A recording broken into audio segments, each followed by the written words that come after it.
Hello everyone. This is Philosophy 67, right? Political philosophy, and this is our first week, right? So we are starting with Thomas Hobbes, Leviathan. Basically, this is the book, and we are reading, right? I mean, if you go to the syllabus, you see that we are reading the introduction to Leviathan, and then chapters 10, 16. But it is especially then chapter, the most important for us, since we are looking at the question of sovereignty, sovereign power.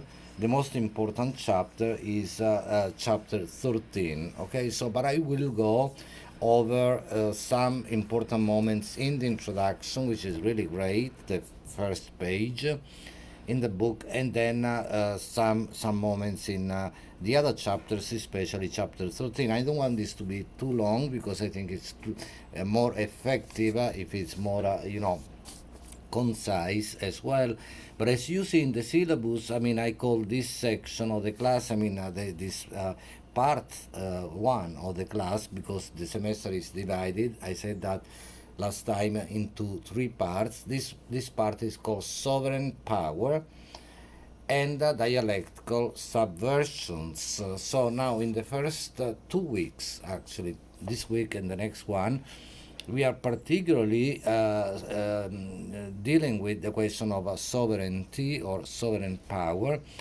And Thomas Hobbes is one of the first philosophers to formulate a theory of sovereign power, or sovereignty precisely. So, for this week, I call this class Introduction to Philosophy and Political Philosophy. I mean, again, Introduction to Philosophy, I just say a few words, but you will do more if you take other philosophy classes. You will get into questions of, say, metaphysics, which is the study of the essence of reality, that which, let's say, in reality is really real, right? But this applies to all kinds of philosophical, all the other branches, let's say, of philosophy, including political philosophy.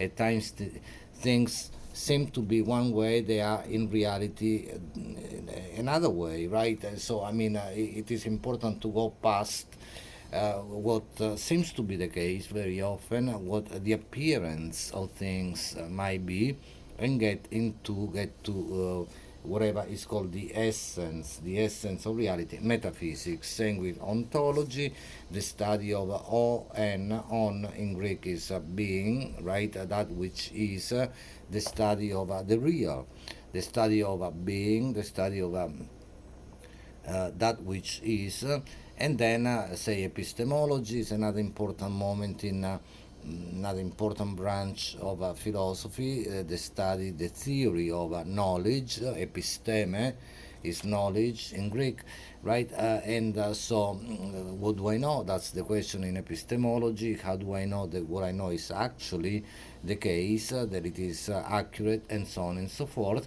And then there are, of course, philosophy is more than what philosophy is. We can say what the task of philosophy is to challenge, things that we usually take for granted, right? I mean, to question reality, to think philosophically is to think critically. Therefore, to be critical is to think with a question mark, right? And so, even in the field of political philosophy. So, in social political philosophy. So, when we look at political life, communal life, social life, and then we take things for granted. For example, the state. What is the state? This is something that we are going to see with precisely with Hobbes, right? Where we have in his theory, we have precisely we see the emergence of the modern state. Hobbes is one of the philosophers, important philosophers in at the beginning of whatever we call modernity, the modern age, modern history, modern philosophy, and so on. And there is also this new formation, right, which is the nation state, right? And this is what sovereignty really addresses. That's what sovereign power is. The idea of sovereignty is new with modernity.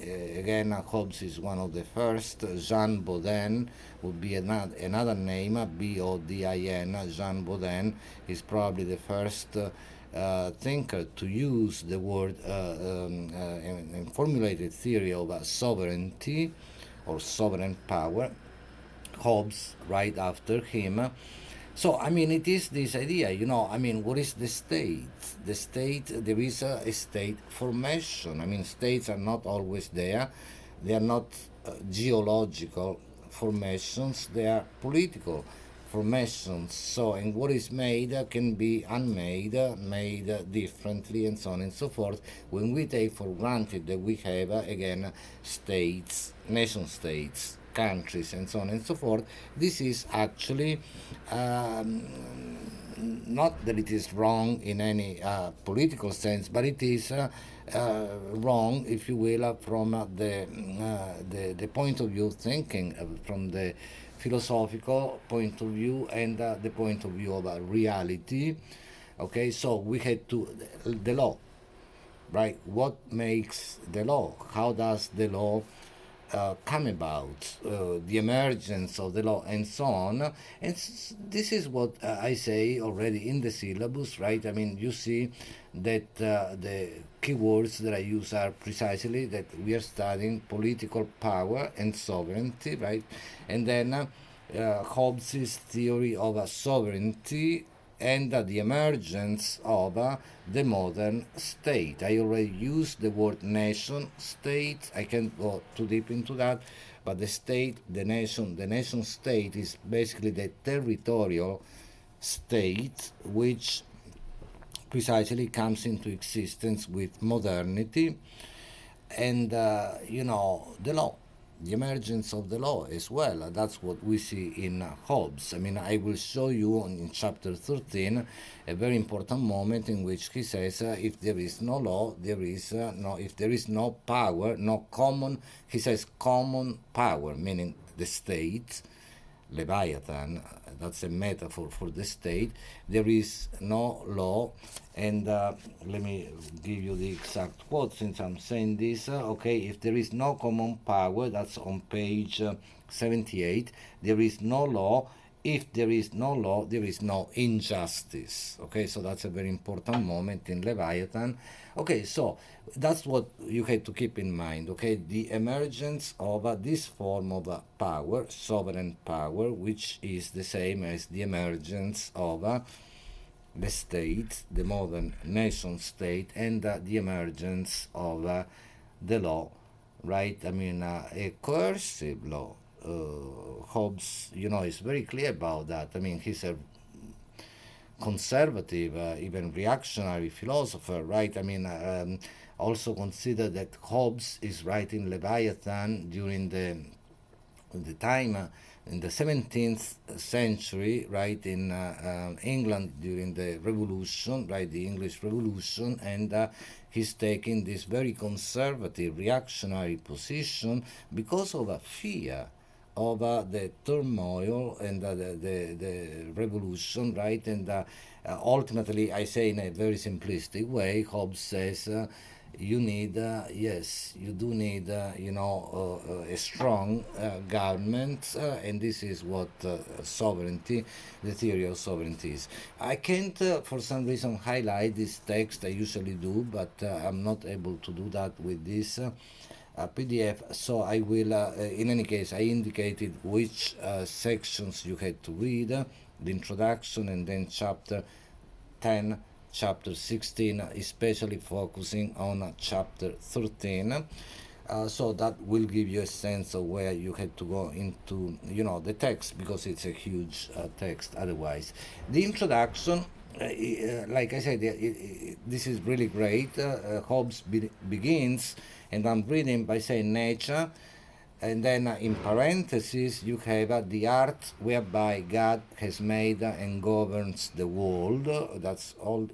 The language is maybe at times, it's all English, but so that's in parentheses. So nature is let's read this again without the parentheses. Nature is by the art of man, as in many other things. So in this also imitated that he can make an artificial animal. Okay, so that's the formation of a political reality. I mean, this state that we take for granted very often, the nation state, and therefore the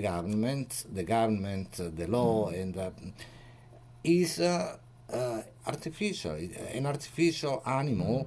And so in Hobbes, you have this very important concept. It's a technical concept of what is artificial, which doesn't mean fake, false. It means that it is made by art. Art, not in the sense of the fine art like painting and so on, but art in the broadly construed as human activity, human work, labor. Okay, so again, for seeing life is but emotional limbs, and reading the beginning whereof is in some principal part within. Why may we not say that all automata, right, machines, right, engines that move themselves by springs and wheels, as does a watch, have an artificial life? And that's, this is part of Hobbes' materialist understanding of life, of reality, of the body, right? The human body as well, right? Understood as a machine, just like a watch. The only thing is, because I had to anticipate, you will find already in chapter 10, then 11, that this idea of a desire in Hobbes. Okay, so I mean, it is true that for Hobbes, ultimately, we are machines, right? But the human being is understood as the body as a machine, but machines of desire, right? Desiring machines. Because without desire, there is no more life, Hobbes says in one of those chapters, 10, 11. The end of desire is the end of life. Okay, so, but in any case, this is what the way in which this begins. Right, art goes yet further. I'm reading, imitating that rational and most excellent work of nature, man. And for by art is created that great Leviathan, which is a metaphorical way of speaking about the state, precisely called a commonwealth or state, in Latin civitas, which is but an artificial man, though of greater stature and strength than the natural, for whose protection and defense it was intended. Okay, so here we have already, I had to be very sketchy and quick, but the idea that the state is there, sovereign power, the law, the state is there for our own protection. That's what people usually say, right? And for our own defense. Okay, so and that's basically the idea that you have already in the introduction. So life can be understood in this twofold manner, right? That you have nature on the one hand, and then you have something that goes beyond nature, which is artificial, meaning which is human-made. And political life, social life is that. I mean, and this applies to everyone as well, individual. I mean, it's not only the common wealth, as he says, the state, but every person is, every human being is precisely a natural human being, a human animal. Really, we are biological beings, but then there is something that goes beyond that, which is artificial. So our political, legal persona, political, legal identity, and so on, that is, when we become citizens of this or that state, and so on, that is precisely what Hobbes is speaking about, the artificial moment, right? I hope that this is clear, right? So the natural and the artificial. So, but let me go quickly to chapter 13, because again, I told you read also chapter 10 and from 10 to 16, but we can't do, everything together. Chapter 13, first of all, 12 is also 12 is on religion, but 10 is important on as I said, about power, the question of power, right? And then 11, chapter 11 is also important on the difference of manners. It is there that you also find the idea of desire, the fundamental important idea of desire. But among these, one of the desires that we have, Hobbes says, is the desire for precisely security and peace, right? But because I will say this in a simplistic way, but because this is basically the theory of sovereignty in Hobbes, right? He says that there is this hypothetical, fictional state of nature, which is what you find as the title of chapter 13, the natural condition of mankind. Now, this natural condition is a condition of war. He says that, if we imagine life before the law, before the emergence of the law, before the emergence of the state, the political state, government, and so on, we have a condition of nature, right, a state of nature, so called, right, which is a state of war. A war, not simply war, a war over, he says clearly, and he repeats that all the time, a war over everybody against everybody. So life is impossible. Life is unsustainable at that level of, the natural condition of humankind, which is, as I said, hypothetical, it is fictional, but it is used not only by Hobbes.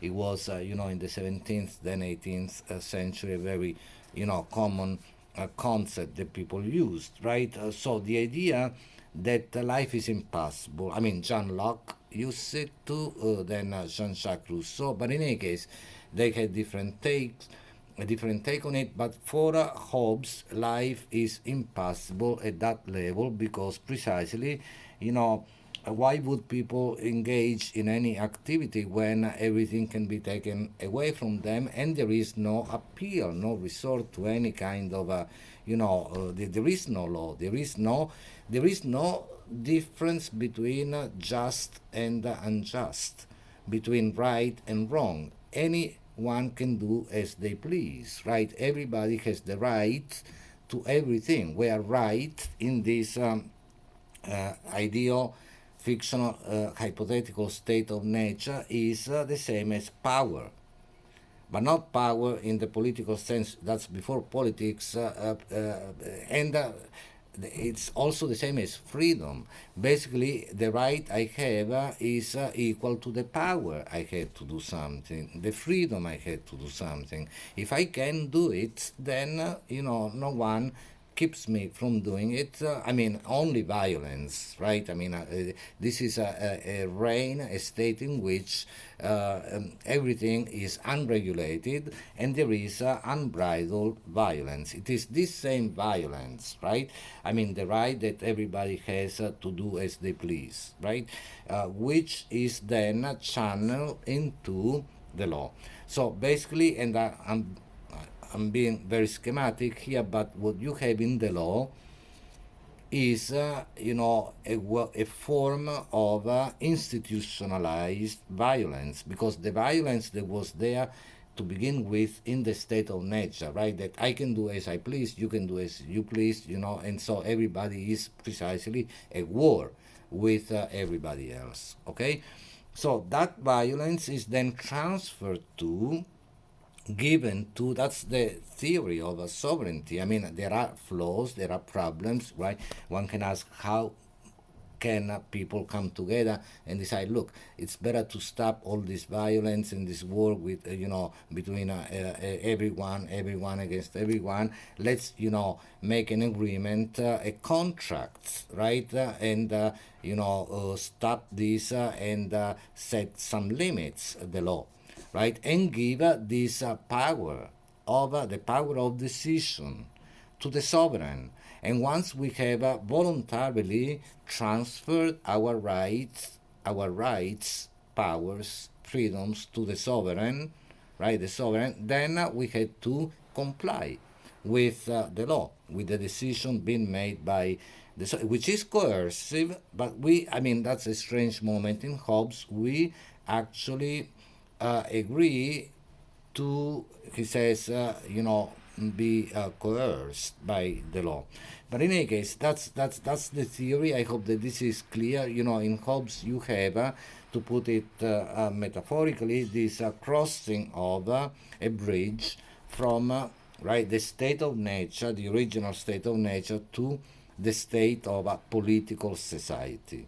And with political society comes everything that we know: the state, the law, the police, and so on and so forth. Okay, so but that's basically the idea. And if you look at this wonderful chapter 13, there are many other important chapters as well. Read up to at least 16, right?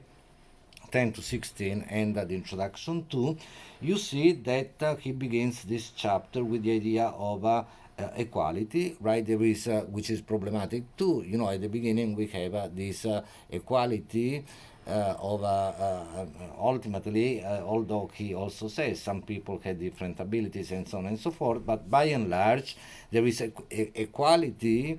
And because of that, there is also diffidence, right? People don't trust one another because as soon as two people want the same thing and there is only one item of that X, right? If we both desire that, then there will be conflicts, right, between us, diffidence, and from diffidence, war. Okay, that's what he says.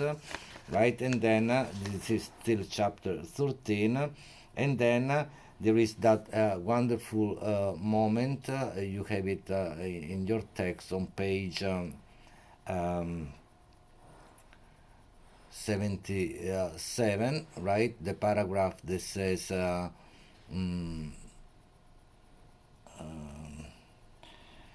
The last paragraph on page 77, hereby it is manifest that during, I read a few lines, the time men live without a common power to keep them all in awe, AWE. And then later he will also use the word terror, right? He's very clear about that. The power of the state. Remember, the violence that was there to begin with is now institutionalized in the form of the law. Okay, the law is nothing but violence or the threat of violence, punishment. That's the same, right? If you don't do as I say, then you will see what the consequences will be, and so on and so forth. That's violence or the threat of violence. So, but he says until that time they are, I'm reading again, in that condition which is called war, and such a war as is of every man against every man. For war is not only consists not in battle only, or the act of fighting and so on and so forth, right? But also preparation for war is also war. Okay. So, but the question is, there is this desire, like I said before, for security and peace. And then you go over to page 78. This great and very famous passage. Maybe I read this one quickly, where he says, Hobbes says, whatsoever therefore is consequent to a time of war, where every man is again enemy to every man, the same consequent to the time wherein men live without other security than what their own strength and their own invention shall furnish them without. Right? Everybody is on their own, right? Having to defend themselves, protect themselves against any type of potentially unbridled violence. Okay, in such condition, this is the very famous passage, there is no place for the industry because the fruit thereof is uncertain, and consequently no culture of the earth, no navigation, no use of the commodities that may be imported by sea, no commodious building, no instruments of moving and removing such things as require much force. So no technology, no agriculture, no there is nothing, right? No knowledge of the face of the earth, geography, no account of time, history, no arts, no letters, no society, right? This is so without political society, he says there is no society whatsoever, right? So without the law, there is no right and wrong. So there is no ethics like universal ethics for Hobbes. What distinguishes, what establishes the difference between right and wrong? This is very problematic. I leave to you to think about, right, whether Hobbes is right in this sense. But he says without the law, anything goes, right? So it is only the law that will tell people what's right and what's wrong. And once the law says so, we had to comply, which is very problematic because, in other philosophers will say no, that is wrong because, of course, right? The law itself can be unjust, and we know throughout history and today too, very often the law is unjust, right? Something like slavery was sanctioned right by the law, right? The apartheid was a legal system, and so on and so forth. So the law does very often, engages in criminal, right, activities. So how can the law tell us the difference between right and wrong? But that's what Hobbes says. Okay, other philosophers will deny that. We will see that later. But for Hobbes, that is the situation. That is what the law does. Okay, so then in any case, read the rest of this important paragraph, especially where he says that's famous, that and which is worst of all continual fear and danger of violent deaths constantly, and the life of man is solitary, poor, nasty, brutish, and short. This is very famous. And then, read the rest of this chapter, very interesting. But it is then, like I called attention to that already. It is on page 79, the second paragraph, middle paragraph, to this war, and then I end there. Of every man, again, against every man, this also is consequent that nothing can be unjust. Anything goes. The notions of right and wrong, justice and injustice have there no place. And then I'm reading again what I read before, very central, where there is no common power to keep everybody in awe, to keep everybody in terror, right? Remember, there is no law, and where there is no law, there is no injustice. He doesn't say there is no justice, there is no injustice, meaning people, again, can do exactly, precisely as they please, okay? It is only the law, and he goes over this in chapter 14, read that as well, the will, and he makes a difference there between right, the unbridled right that we have, rights that we have in the state of nature, ideally, and this then the law that says no to whatever, right? The law establishes, sets limits, right? And so that's basically, that's the problematic nature, if you will, in Hobbes as well, because, and I'm repeating this, but think about this. Do you agree that because of fear, but that's what Hobbes says, then we decide to give up these rights and give them, right, transfer them to one person or a group of people. He says that as well, but let's say one person for simplicity's sake, and we tell this person, now you make the decision, you do as you please, and we all comply, right? That's precisely also the coming into existence of the modality of obedience as a way of life. Okay, I leave it here. Make sure that you do write the discussion board entry and the journal entry by next Monday, September 21st. Okay. Okay. See you next time. Thank you.